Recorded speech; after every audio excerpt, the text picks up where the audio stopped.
Hello dear students, welcome to Backlogs Baba YouTube channel. Myself Manoj Shyam Kumar. So ఈరోజు మనం ఈ వీడియోలో పర్టికులర్గా FA1 ఎగ్జామినేషన్కి సంబంధించి తెలుగు అనే సబ్జెక్టుకి సంబంధించి ముఖ్యంగా FA1కి ఏం చదువుకోవాలి. సో ఇంపార్టెంట్ అని నేను చెప్పను కానీ ఇంచుమించుగా లెసన్స్లో ఉండే అన్ని క్వశ్చన్స్ నేను ఇవ్వడం జరిగింది. అయితే క్లియర్ వ్యూ అనమాట. సో మనం అసలు FA1 ఎగ్జామినేషన్కి తెలుగు అనే సబ్జెక్టుకి సంబంధించి ఏం ప్రిపేర్ అవ్వాలి, టోటల్గా ఒక చార్ట్ ఏంటి, అసలు మనం ఏమేం చదవాలి, ఏం చదవకూడదు అనేది మన దగ్గర ఉంటే, మనకి తెలిస్తే ఆ అవగాహన మనం పొందుకోగలిగితే ఖచ్చితంగా FA1 ఎగ్జామినేషన్లో 35కి 35 మార్కులు తెచ్చుకోవడానికి చాలా మంచి అవకాశాలు ఉన్నాయి. ఓకేనా? ఇది మాత్రం చాలా చాలా జాగ్రత్తగా గుర్తుపెట్టుకోండి. Okay. So for the first time మీరు బ్యాక్లాగ్స్ బాబా యూట్యూబ్ ఛానల్ చూస్తూ ఉంటే దయచేసి సబ్స్క్రైబ్ చేసుకోండి, కమెంట్స్ చేయండి. మీకు ఇంకా ఎలాంటి వీడియోస్ మీరు నా నుంచి ఆశిస్తున్నారు అని కమెంట్స్ చేయండి. At the same time video ప్రతిదీ కూడా నేను అప్లోడ్ చేసే ప్రతి వీడియోని కూడా, మీరు చూస్తున్న ప్రతి వీడియోని కూడా లైక్ చేయడం మాత్రం మర్చిపోవద్దు. And stay tune to backlogs బాబాయ్ యూట్యూబ్ ఛానల్. 10th క్లాస్కి సంబంధించి ఎక్స్క్లూజివ్ కంటెంట్ మన ఛానల్లో ఎప్పటికప్పుడు అప్డేట్ అవుతూ ఉంటుంది. సో ఖచ్చితంగా మీరు స్టే ట్యూన్ టు బ్యాక్లాగ్స్ బాబాయ్ యూట్యూబ్ ఛానల్. ఓకేనా? Thank you very much. So FA1 Telugu examination మనకి అతి త్వరలోనే ఉంది. సో ఏం చదువుకోవాలి, ఏం చదువుకోవాలి అనే దానికంటే ముందు అసలు సిలబస్ ఏంటి, సిలబస్ ఏంటి 10th క్లాస్కి సంబంధించి FA1కి తెలుగు అంటే, ఫస్ట్ది ప్రత్యక్ష దైవాలు అనే పాఠ్యభాగం ఉంది, బతుకు గంప అనే పాఠ్యభాగం ఉంది, శతక మాధుర్యం అనే పాఠ్యభాగం ఉంది, ఉపన్యాస కళ అనే పాఠ్యభాగం ఉంది. దానితో పాటుగా ఉపవాచకంలో బాలకాండ కూడా ఉంది. ఇవి మనం ప్రిపేర్ అవ్వాల్సినటువంటి సిలబస్. అయితే కవి పరిచయాలు చూసుకుంటే మనకి FA1కి ఖచ్చితంగా సిలబస్లో ఉండే కవి పరిచయాలు ఎన్ని ఉన్నాయి సార్? ఒకే ఒకటి ఉంది. అది ఇదిగో ఎర్రన్న కవి పరిచయం ఒకటే ఉంది, అంతకుమించి ఎక్కువ లేదు. ఓకేనా? ఎందుకంటే పద్య భాగం నుంచి లెసన్ ప్రత్యక్ష దైవాలు ఒకటే ఉంది. శతక మాధుర్యం ఉన్నప్పటికీ కూడా ఈ శతక మాధుర్యంలో ఉండే కవుల గురించి మనం చదవాల్సిన పని లేదు, అవసరం లేదు, టచ్ చేయాల్సిన అవసరం లేదు. మిగతావన్నీ కూడా ఏంటి, గద్య భాగానికి సంబంధించినవే. కాబట్టి కేవలం ఎర్రన మాత్రమే ఉంది. అంటే ఒక కవి పరిచయం మనకి ఖచ్చితంగా అడుగుతాడు, అది ఎర్రనై ఉంటుంది. ఇంకా డామ్ షూర్ మనకు తెలిసిపోయింది, ఇంకా 4 మార్కులకు అడుగుతాడు అంతే ఇంక ఇది. కాబట్టి ప్రతి ఒక్కరు కూడా నేర్చుకోవాలి. స్లో లెర్నర్ నుంచి హై అచీవర్ వరకు ప్రతి ఒక్క విద్యార్థి ఎర్రన కవి పరిచయాన్ని ఖచ్చితంగా మీరు క్షుణ్ణంగా తప్పులు లేకుండా నేర్చుకోవాలి. ఓకే. కవి పరిచయం పక్కన పెట్టేస్తే ఇక కవి పరిచయం గురించి క్లారిటీ వచ్చింది. తర్వాత ప్రక్రియ కానీ నేపథ్యం కానీ చూసుకుంటే, ఇదిగో వ్యాసం అనే ఒక ప్రక్రియ ఉంది, కథ లేదా కథానిక అనే ఒక ప్రక్రియ ఉంది. నా అంచనా ప్రకారంగా ఖచ్చితంగా ఎర్రన అడుగుతాడు 4 మార్కులకి. ఇంకో 4 మార్కులకి ఈ వ్యాసం కానీ కథానిక కానీ లేదా కథ, అంటే కథా కథానిక రెండు ఒకటే. ఈ రెండింటిలో ఏదో ఒకటి అడగడానికి అవకాశం ఉంది. సో పెద్ద కష్టమా? 2 చదువుకుంటే ఒకటి వస్తుంది అంటే 2 చదవడం పెద్ద కష్టమా? ఇది పెద్ద కష్టం కాదు. మీ అందరూ కూడా ఆల్రెడీ చదివేశారు, చాలాసార్లు ఎగ్జామినేషన్ రాశారు. కాబట్టి ఒకసారి ఇవి జాగ్రత్తగా మళ్ళీ ఒకసారి రివిజన్ చేయండి, మళ్ళీ చదవండి, చూడకుండా రాయండి, తప్పులు ఎక్కడొస్తున్నాయో పట్టుకోండి, రౌండ్ అప్ చేయండి, దాన్ని ఒక 5-10 సార్లు రాయండి, మళ్ళీ చూడకుండా రాయండి. మీరు ఇలా తర్ఫీదు తీసుకోవడం వల్ల ఏమవుద్ది, మీ తప్పుల శాతం తగ్గే అవకాశం ఉంది. అర్థమవుతుందా? మీ తప్పులు తగ్గడానికి అవకాశం ఉంది. తెలుగులో తప్పులు వచ్చేవాళ్ళు నేను చెప్తున్నా వాళ్ళ గురించి. సో ఇది. ఇక లెసన్స్లోకి వెళ్ళిపోతే ప్రత్యక్ష దైవాలు అనే పాఠ్యభాగం నుంచి ఏమేమి క్వశ్చన్స్ చదవాలి సార్? ప్రత్యక్ష దైవాలు సారాంశం, ప్రత్యక్ష దైవాలు సారాంశం ఇది చాలా చాలా ఇంపార్టెంట్. ఇది నేను ట్రిపుల్ స్టార్గా చెప్తాను. ప్రత్యక్ష దైవాల సారాంశం చాలా ఇంపార్టెంట్, అందరూ చదువుకోండి. ఇది ట్రిపుల్ స్టార్గా నేను చెప్తాను. ఇక కౌశికుడు ధర్మవ్యాధుల వృత్తాంతం సంభాషణ రూపంలో రాయండి. కౌశికుడు ధర్మవ్యాధుల వృత్తాంతం సంభాషణ రూపంలో రాయండి. ఇది నేను డబుల్ స్టార్గా పెడుతున్నాను. ఓకేనా? నెక్స్ట్ ధర్మవ్యాధుని వ్యక్తిత్వం, ధర్మవ్యాధుని వ్యక్తిత్వం కూడా ఇది ట్రిపుల్ స్టార్గా పెడుతున్నాను, గుర్తుపెట్టుకోండి. ధర్మవ్యాధిని వ్యక్తిత్వం ట్రిపుల్ స్టార్ గా పెడుతున్నాను, బాగా గుర్తుపెట్టుకోండి. Triple star, double star, single star అనేవి ఏమి లేవు, కానీ అన్ని చదువుకోవాలి. కాకపోతే మీరు ప్రిఫరెన్స్లు ఇచ్చుకుని చదవండి. ఫస్ట్ ట్రిపుల్ స్టార్ అవ్వకూడేయండి, తర్వాత డబుల్ స్టార్, తర్వాత సింగిల్ స్టార్, అలా కంప్లీట్ చేసేయండి. అన్ని ఇంపార్టెంటే. నెక్స్ట్, వృద్ధాశ్రమాలు పెరిగిపోతున్న నేటి రోజుల్లో తల్లిదండ్రుల సేవను మించిన ధర్మం లేదు అనే దానికి ఇది కూడా ఖచ్చితంగా డబుల్ స్టార్ కింద నేను ఇస్తాను. ఈ 4 క్వశ్చన్లు మీరు జాగ్రత్తగా ప్రిపేర్ అవ్వాలి. ఓకేనా? ఖచ్చితంగా ప్రిపేర్ అవ్వాలి. ఓకేనా? నెక్స్ట్, ఈ లెసన్ నుంచి ఇవి చదువుకుంటే సరిపోతుంది క్వశ్చన్స్. నెక్స్ట్ వచ్చేసి బతుకు గంప. బతుకు గంప అనే పాఠ్యభాగం సంబంధించి బతుకు గంప పాఠ్యభాగ సారాంశం, ఇది ట్రిపుల్ స్టార్. చాలా ఇంపార్టెంట్ అండి. ప్రత్యక్ష దైవాల సారాంశం కానీ బతుకు గంప సారాంశం కానీ ఖచ్చితంగా ఒకటి రావడానికి ఛాన్స్ ఉంది, అవకాశాలు అయితే ఉన్నాయి. సో బాగా ప్రిపేర్ అవ్వండి. నెక్స్ట్, కష్టాలకి కుంగిపోకుండా ధైర్యంగా మెలగాలని తెలియజేస్తూ మిత్రునికి లేక, ఇది కూడా ఖచ్చితంగా ట్రిపుల్ స్టారే. ఓకేనా? ఎల్లమ్మ రచయిత్రుల మధ్య సంభాషణ డబుల్ స్టార్, ఇది కూడా చదువుకోవాలి, అంటే అన్ని చదవాలి. ఓకే, ఎల్లమ్మ వ్యక్తిత్వం ఇది ట్రిపుల్ స్టార్, గుర్తుపెట్టుకోండి. సో ఇక్కడ కూడా చాలా ఇంపార్టెంట్ ఉన్నాయి మనకి, బాగా ప్రిపేర్ అవ్వండి. ఓకేనా? నెక్స్ట్, శతక మాధుర్యం. ఈ విషయానికి వస్తేసరికి సార్, ప్రత్యక్ష దైవాల్లో కూడా పద్యాలు ఉన్నాయి, వాటికి ప్రతిపదార్థాలు నేర్చుకోవాలా అని అడిగితే నేనేమంటానంటే, నా చాయిస్, ఒకవేళ నేనే మీ తెలుగు సార్ అయితే ప్రత్యక్ష దైవాల్లో ఉండే ఒక్క పద్యాన్ని కూడా ముట్టుకోవద్దు అని చెప్తాను. ఎందుకంటే పద్య భాగాల్లో ఉండే లెసన్స్ లో శతక మాధుర్యం నుంచి ఒక పద్యం ఇస్తే మిగతా లెసన్ లో నుంచి ఇంకో పద్యం ఇస్తాడు.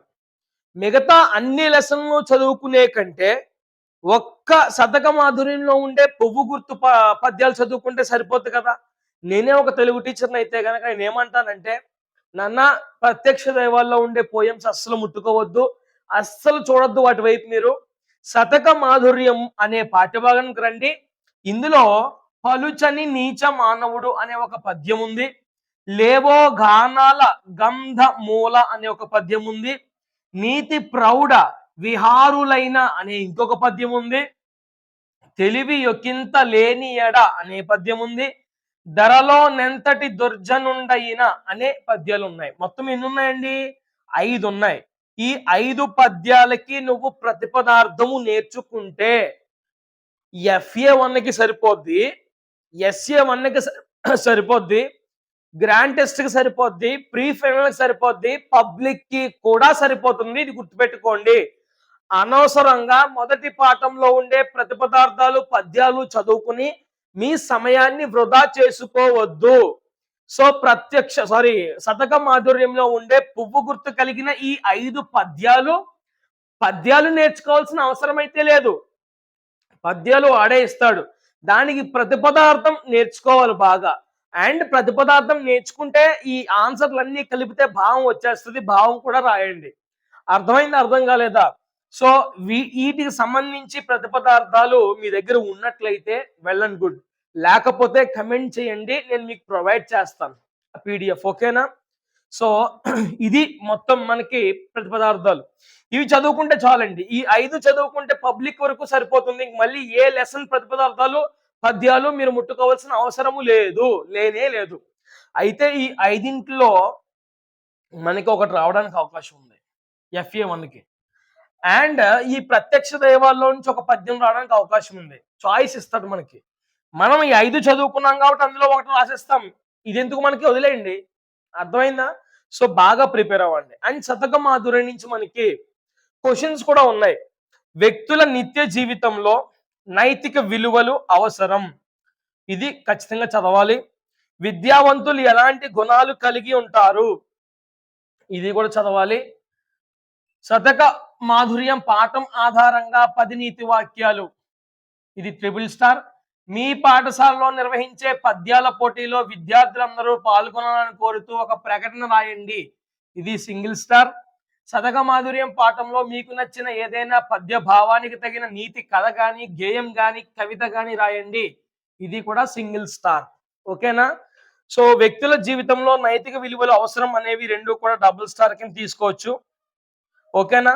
అయితే నా ఉద్దేశం ప్రకారంగా ఈ శతక మాధుర్యం అనే పాఠ్య భాగం నుంచి క్వశ్చన్ అండ్ ఆన్సర్స్ ఈ FA1 ఎగ్జామినేషన్ లో అడగడం మేబీ తక్కువ. మేబీ అడగకపోవచ్చేమో నాకు అనిపిస్తుంది. మనం ఆలోచిద్దాం. ఎందుకంటే శతక మాధుర్యం అనే దానిలో నుంచి ఆల్రెడీ మనకి ప్రతిపదార్థం అడుగుతాడు. ప్రతిపదార్థం ఇందులోంచే ఇచ్చేసి క్వశ్చన్ అండ్ ఆన్సర్ కూడా ఇందులోంచి ఇచ్చేస్తే అది కరెక్ట్ కాదు. అన్ని లెసన్లు కవర్ చేయలేడేమో మేబీ అనేది నా ఉద్దేశం. మేబీ ఇవ్వకపోవచ్చు. కానీ చదువుకోవాలి. ఎందుకంటే పబ్లిక్ అవసరం కాబట్టి. ఓకేనా? నెక్స్ట్ ఉపన్యాస కళ. ఉపన్యాస కళ అనే పాఠ్యభాగంలో చూసుకుంటే గనక సో ఇదంతా అయిపోయిన తర్వాత నేను ఏమేమి రావడానికి అవకాశం ఉంది ఎగ్జామినేషన్ లో విశ్లేషణ చేస్తాను పేపర్ ప్యాటర్న్ కూడా. సో జాగ్రత్తగా వినండి. లాస్ట్ వరకు స్కిప్ చేయకుండా చూస్తేనే మీకు ఒక మంచి అవగాహన వస్తుంది. బాగా ప్రిపేర్ అవ్వగలుగుతారు. మంచి మార్కులు వస్తాయి. ఓకేనా? సో ఉపన్యాసంలో భాష ఎలా ఉంటే బాగుంటుంది? Double star. ఉపన్యాసంలో భాష ఎలా ఉంటే బాగుంటుంది? నెక్స్ట్, మీ పాఠశాల విద్యార్థికి వక్తృత్వ పోటీలో జిల్లా స్థాయి బహుమతి వచ్చింది. అభినందిస్తూ ఆ విద్యార్థిని లేదా విద్యార్థిని మీరు ఏం చేయాలి? అభినందిస్తూ అభినందన పత్రాన్ని రాయాలి. ఇది ట్రిపుల్ స్టార్ నాన్న. మంచి వక్తగా ఎదగాలంటే ఏం చేయాలో పాఠం ఆధారంగా తెలియజేయండి. Triple star. స్వాతంత్ర దినోత్సవం సందర్భంగా మిమ్మల్ని ఉపన్యాసం ఇవ్వమని అడిగారు. ఆ ఉపన్యాసంలో ప్రతిని ఎలా సిద్ధం చేస్తారో రాయండి. ఇది సింగిల్ స్టార్ గా మీరు చదువుకోవచ్చు. ఓకేనా? నెక్స్ట్, బాలకాండ కూడా ఉంది. ఈ కాండ నుంచి మనము రామాయణ ప్రాశస్త్యం అనే క్వశ్చన్ కవర్ చేయాలి. సీతారామ కళ్యాణం చదవాలి. రామాయణం ఆధారంగా విశ్వామిత్రుడు ఉత్తమ గురువు అని నిరూపించండి. ఈ మూడు పబ్లిక్ ఓరియంటెడ్ గా చాలా చాలా ఇంపార్టెంట్ అండోయ్. కాబట్టి ఇవి కూడా చదివేసేయండి. అర్థమైందా? అర్థం కాలేదా? సో ఇంపార్టెంట్ వైజ్ గా మీకు ఇంచుమించుగా ఏ లెసన్ నుంచి మనం ఏ క్వశ్చన్లు కవర్ చేయాలో, ఇంపార్టెంట్ అని కాదు, ఏ లెసన్ నుంచి మనం ఏ క్వశ్చన్స్ కవర్ చేయాలో ప్రతి లెసన్ నుంచి కూడా మనం చెప్పుకున్నాం. ఇప్పుడు జాగ్రత్తగా గమనించండి. తెలుగు FA1 పేపర్ ప్యాటర్న్ ఎలా ఉండొచ్చు అంటే 100% అని కాదు, నా ఊహాగానాలు నాకున్న ఎక్స్పీరియన్స్ ప్రకారంగా పాత పేపర్ను దృష్టిలో పెట్టుకుని మనకి ఇదిగో 7 1 మార్క్స్ అంటే ఈ భాషాంశాలు కానీ వ్యాకరణ భాగాలు కానీ ఒక 7 అడుగుతాడు. ఒక్కొక్క మార్క్ అనమాట. అది ఇదిగో ప్రత్యక్ష దైవాలు వ్యాకరణాంశం చదువుకోవాలి, భాషాంశాలు చదవాలి, పాఠం వెనకాల ఉండేవి బతుకు గంపవి చదవాలి, శతక మాధుర్యం చదవాలి, ఉపన్యాస కళకు సంబంధించి పాఠ్యభాగం వెనకాల ఉండే ఆ గ్రామర్ మొత్తం అంతా కూడా చదవాలి. వ్యాకరణాంశ భాగం చదవాలి, భాషాంశాలు చదవాలి. వాటిలో నుంచి 7 మార్కులు కవర్ అవడానికి అవకాశం ఉంది. తర్వాత ఒక 2 మార్కుల ప్రశ్నలు అడిగే అవకాశం ఉంది. 2 మార్కుల ప్రశ్నలు అడిగే అవకాశం వేటి మీద ఉంది సార్ అంటే ఘన విభజన చేయమనొచ్చు 2 మార్కులకి, అలంకారాన్ని గుర్తించమనొచ్చు, లక్షణం రాయమనొచ్చు. మూడోది జాతీయం అడగొచ్చు. ఆ జాతీయం అడిగితే బాలకాండ నుంచి అడుగుతాడు. ఉపవాచకం నుంచి జాతీయం అడుగుతాడు. అడిగితే ఖచ్చితంగా మేబీ అడగడానికి అవకాశం ఉంది. ఎందుకంటే బాలకాండ నుంచి కూడా ఏదో ఒకటి కవర్ చేయాలి కదా ఖచ్చితంగా వాడు. సో ఖచ్చితంగా అడిగే అవకాశం ఉంది. మేబీ దీనికి సంబంధించి పాత్ర స్వభావం నేను రాయలేదు, కానీ ఏమైనా ఉంటే అవి కూడా చదవండి. ఓకేనా? అండ్ 2 మార్క్స్ కి నేను చెప్పాను కదా, అంటే 1 మార్కులు అయితే 7 అడుగుతాడు. ఆ 7 కూడా అర్థాలు అవ్వచ్చు, పర్యాయ పదాలు అవ్వచ్చు, నానార్థాలు అవ్వచ్చు, వ్యుత్పత్తార్థాలు అవ్వచ్చు, ప్రకృతి వికృతులు అవ్వచ్చు, సందులు అవ్వచ్చు, సమాసాలు అడగొచ్చు, ఆధునిక వచనం అడగొచ్చు, వాక్యాలు రకాలు అడగొచ్చు. ఇలా ఏదైనా అడగొచ్చు మనల్ని. ఆ 7 మార్క్స్ కూడా మన ప్రతి పాఠాల్లో ఉండే భాగాలు చదువుకోవాలి మీరు. అండ్ 2 మార్క్స్ 2 అడుగుతాడు. అది ఘన విభజన అడగొచ్చు, అలంకారమైన అడగొచ్చు, లేదా జాతీయం అడగొచ్చు. జాతీయం ఖచ్చితంగా అడిగే అవకాశం ఉందని నా గెస్సింగ్ అనమాట. సో ఈ మూడింటిలో ఏదో ఒక 2 మార్కులకు అడుగుతాడు అనమాట. అలా ఈ 4 మార్క్స్ కవర్ అవుతాయి. నెక్స్ట్ 4 4 16 కదా, ఒక 4 ఖచ్చితంగా కౌపరిచయం అనడానికి అవకాశం ఉంది. 4 4లు అడుగుతాడు, అందులో ఒక 4 కౌపరిచయం అనడానికి అవకాశం ఉంది. రెండో 4 వ్యాసం కానీ కథానిక కానీ అడగడానికి అవకాశం ఉంది. ఇక్కడతో 2 పోయాయి, ఇంకా 2 ఉన్నాయి. ఈ 2 4 మార్కుల్లో ఒక 4 మార్కు ఇదిగో ఈ పద్యాల్లో నుంచి ఏదో పద్యం ఇచ్చి ప్రతిపదార్థం రాయమనొచ్చు. అఫ్ కోర్స్ 8 మార్క్స్ అడుగుతాడు, కానీ ఇప్పుడు మరి కుదించి ఇవ్వాలి కాబట్టి 35 మార్క్స్ పేపర్కి ఇది మనకి 4 మార్కుల్లో రావడానికి అవకాశం ఉంది. ఇందులోంచి ఒకటి ప్రత్యక్ష దైవాల్లోంచి ఒకటి ఇస్తాడు. ఒక దానికి ప్రతిపదార్థం రాయమంటాడు. ఇంటర్నల్ చాయిస్ ఇస్తాడు. ఇక్కడికి 4 మార్కుల్లో 3 అయిపోయినాయి. ఇంకొక 4 మార్క్ ఏది సార్? ఇంకొక 4 మార్కు మాక్సిమం బ్రతుకు గంపలో నుంచి లేదా ఉపన్యాసకాలలో నుంచి. నన్ను అడిగితే బ్రతుకు గంపకి ఎక్కువ అవకాశం ఉంది. ఇప్పుడు బ్రతుకు గంపలో నుంచి ఒక ప్యాసేజ్ అడుగుతాడు, నన్ను ఒక గద్యం ఇస్తాడు. ఒక గద్యం ఇచ్చి 4 ప్రశ్నలు అడుగుతాడు 4 మార్కులకి. అలా మొత్తం 4 మార్కులు అడిగే అవకాశం ఉంది. ఇక లాస్ట్ 1 8 జార్ 8 100% కూడా 100% కూడా బతుకు గంపలో నుంచి ఉపన్యాసకాల్లో నుంచి ఖచ్చితంగా ఒక ఎస్సే వస్తుందన్న అంచనా. ఉపన్యాసకాల నుంచి ఒక ఎస్ఐ క్వశ్చన్ వస్తుందన్న అంచనా. ఎందుకంటే శతక మాదిరిలో నుంచి పద్యం కవర్ అవుతుంది, అండ్ ప్రత్యక్ష దైవాల్లో నుంచి పద్యం కవర్ అవుతుంది, కవపరిచయం కూడా కవర్ అవుతుంది. బ్రతుకు గంపలోంచి ఏమో ఈ కథానిక కథ కవర్ అవుతుంది, వ్యాసం ఏమో ఉపన్యాసకాల నుంచి కవర్ అవుతుంది. సో ఇందులో నుంచి ఎక్కువ మార్కులు కవర్ అవుతున్నాయి పద్య భాగాల్లో నుంచి. గద్య భాగాల్లో నుంచి మాత్రం పెద్ద ఏం కవర్ అవ్వట్లేదు. అందుకని నా అంచనా ప్రకారంగా వీటిల్లో నుంచి ఒక ఎస్ఐ క్వశ్చన్ రావడానికి అవకాశం ఉంది. వాడు 2 ఎస్ఐ క్వశ్చన్లు ఇస్తాడు 8 మార్క్స్, మనం ఒకటి రాయాలి. ఒకటి ఖచ్చితంగా పద్య గద్య భాగాల్లో నుంచి ఏదో ఒకటి అడుగుతాడు, ఇంకొకటి సృజనాత్మకత అడుగుతాడు. సృజనాత్మకత అర్థమైందా?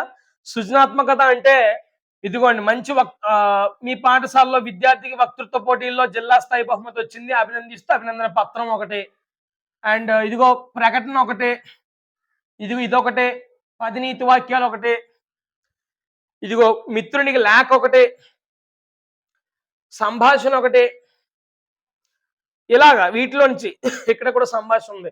ఇవి సృజనాత్మకతలో వస్తాయన్నమాట. ఇవన్నీ కూడా సృజనాత్మకత సంబంధించి ఒకటి ఇస్తాడు, ఇంకొకటి రిమైనింగ్ లోంచి ఒకటి ఇస్తాడు. ఓకేనా? అండ్ మరి వాడు అంటే ఇప్పటి వరకు ఇవ్వలేదు ఎప్పుడు కూడా బాలకాండ నుంచి, అంటే బాలకాండ ఒక్కటే ఉంది కాబట్టి ఎస్ఐ క్వశ్చన్ ఎప్పుడు కూడా ఇవ్వడానికి ధైర్యం చేయలేదు ఇంటర్నల్ చాయిస్ గా. మరి ఈ సంవత్సరం కొత్తదనం కాబట్టి ఏమైనా వీటిలో నుంచి ఒకటి ఇస్తే ఇవ్వచ్చు, కానీ ఏమో నాకైతే అడిగే ఛాన్స్ తక్కువేమో అనిపిస్తుంది ఈ మూడింటిలో. బాలకాండ నుంచి, ఉపవాచకం నుంచి ఖచ్చితంగా ఇక్కడ మనకి లాట్ ఆఫ్ క్వశ్చన్స్ ఉన్నాయి కాబట్టి వీటిలో నుంచే కవర్ అయ్యే అవకాశాలు ఉన్నాయి. దట్టు ఎక్కువగా నా మొగ్గు అయితే దేనికి ఉంది? ఉపన్యాస కళ, బతుకు గంప, ప్రత్యక్ష దైవాలు, ఈ 3 క్వశ్చన్స్ బాగా చదవండి. అలాగని శతకమాదిని వదిలేమని కాదు నా ఉద్దేశం. ఫస్ట్ ఇంపార్టెన్స్ ఇలా రండి, ఉపన్యాస కళకి ఇవ్వండి, బతుకు గంపకి ఇవ్వండి, అండ్ ప్రత్యక్ష దైవాలకి ఇవ్వండి, అండ్ లాస్ట్ దీనికి రండి. ఓకేనా? అండ్ ఇవి కూడా చదవండి, వచ్చినా కూడా ఆశ్చర్యపోవాల్సిన అవసరం లేదు. సో ఇది తెలుగు సంబంధించి ప్రిపరేషన్ స్ట్రాటజీ, ఎలా ప్రిపేర్ అవ్వాలి, ఏం ప్రిపేర్ అవ్వాలి, అండ్ ప్లానింగ్, ఎన్ని మార్క్ క్వశ్చన్స్ ఏం రావచ్చు, పేపర్ ప్యాటర్న్ ఎలా ఉండొచ్చు, ఏ లెసన్ నుంచి మనం ఏ క్వశ్చన్ ఫస్ట్ ప్రిఫరెన్స్ ఇవ్వాలి, సెకండ్ ప్రిఫరెన్స్ వేట్లకి ఇవ్వాలి, లాస్ట్ ప్రిఫరెన్స్ వేట్లకి ఇవ్వాలి. ఇలా ఒక వ్యూ అయితే నేను ఇవ్వడం జరిగింది మీకు. సో నా తరఫు నుంచి నేను హెల్ప్ చేస్తానని చెప్పాను. నేను చెప్పిన ప్రకారంగానే ప్రతి విద్యార్థికి కూడా నీట్గా నేనే మొత్తం అనాలిసిస్ చేస్తూ ప్రతిదీ కూడా మీకు సింప్లిఫై చేసి ఇవ్వడం జరుగుతుంది. ఇక మీ ముందు పెట్టాను, మీ కళ్ళ ముందు నేను పెట్టడం జరిగింది. నా వంతు, నా బాధ్యత తీరిపోయింది. ఇక మీ వంతు, మీ బాధ్యత ఉంది. మరి ఇవన్నీ కూడా ఈ 10 రోజుల్లో మీరు జాగ్రత్తగా ఒళ్ళు దగ్గర పెట్టుకుని, తెలుగు అనేసరికి చాలా మంది ఈజీగా ఫీల్ అవుతారు, కొద్దిమంది డిఫికల్టీగా కూడా ఫీల్ అవుతారు. Why? Because lot of mistakes వస్తూ ఉంటాయి చాలా మందికి. అలాంటి వాళ్ళకి నా నుంచి ఒకటే ఒక సజెషన్, క్వశ్చన్ ఎప్పుడు కూడా చూడకుండా రాయడం నేర్చుకోవాలి. మనం ఒక క్వశ్చన్ చదివిన తర్వాత చూడకుండా రాయడం నేర్చుకోవాలి. మనమే సెల్ఫ్ టెస్ట్ చేయడం కూడా నేర్చుకోవాలి. సెల్ఫ్ టెస్ట్ చేసి ఏది మిస్టేక్ రాసామో రౌండ్ అప్లు చేసేది ప్రతిదీ కూడా ఒక 5-10 సార్లు మీరు ఇంపోజిషన్ లో రాసుకుని మళ్ళీ చూడకుండా రాస్తే గనక ఖచ్చితంగా నేను చెప్తున్నా, మీ తప్పులు ఖచ్చితంగా తరుగుతాయి. ఓకేనా? మంచి మార్కులు కూడా వస్తాయి. రైటింగ్ బాగా ఉండాలి, అండ్ రైటింగ్ కూడా ప్రాక్టీస్ చేయండి. తెలుగు అనేసరికి ఎప్పుడు లాట్ ఆఫ్ ప్రాక్టీస్ ఉండాలి, చూడకుండా రాయగలగాలి. అండ్ గ్రామర్ కూడా తేలిగ్గా తీసుకోవద్దు. సుమారుగా 7+4 11 మార్కులకి వ్యాకరణాంశం ప్లస్ భాషాంశాలు వస్తున్నాయి. బాగా ప్రిపేర్ అవ్వండి. వీలైతే FA1 ఎగ్జామినేషన్ దగ్గర చేసి మనం లైవ్ సెషన్స్ కండక్ట్ చేద్దాం. గ్రామర్ పార్ట్, భాషాంశాలు అన్ని ఎన్నైతే ఉన్నాయో ఈ 4 లెసన్‌లో నుంచి మనం విపరీతంగా డిస్కస్ చేద్దాం. ఓకేనా? సో మీరందరూ కూడా నేను అడుగుతా ఉంటే ఆన్సర్ మీరు కమెంట్స్ పెడతా ఉండాలి. మీకు తెలిస్తే కమెంట్ పెట్టేస్తారు. తెలియకపోతే వెంటనే అక్కడ నేర్చుకుంటారు. ఒక రఫ్ నోట్ దగ్గర పెట్టుకొని. అర్థమవుతుందా? ఇది చాలా బాగా వర్కౌట్ అయింది లాస్ట్ ఇయర్ బ్యాచ్ వాళ్ళకి కూడా. సో మేబీ మనం కూడా చేద్దాం అలాగా 100% వర్కౌట్ అవుద్ది. ఓకేనా? So thank you. I hope మీ అందరికీ ఇది అర్థమైంది అనుకుంటున్నాను. మీకు నచ్చింది అనుకుంటున్నాను. సో ఎలా ప్రిపేర్ అవ్వాలి ఒక సింప్లిఫై చేసి ఒక సింప్లిఫై మెథడ్ ని మీ ముందు పెట్టాను. ఇలా మీకు రిమైనింగ్ ఏ సబ్జెక్ట్స్ నెక్స్ట్ కావాలి కమెంట్ చేయండి. అండ్ ఈ వీడియో ఫీడ్బ్యాక్ ఖచ్చితంగా ఇవ్వండి. అండ్ మీకు ఎలాంటి డౌట్స్ ఉన్నా కూడా కమెంట్ బాక్స్ లో అడగండి. 100% నేను క్లారిఫై చేస్తాను. Thank you very much. Hard work చేయండి. All the best for your FA1 examinations. Thank you very much.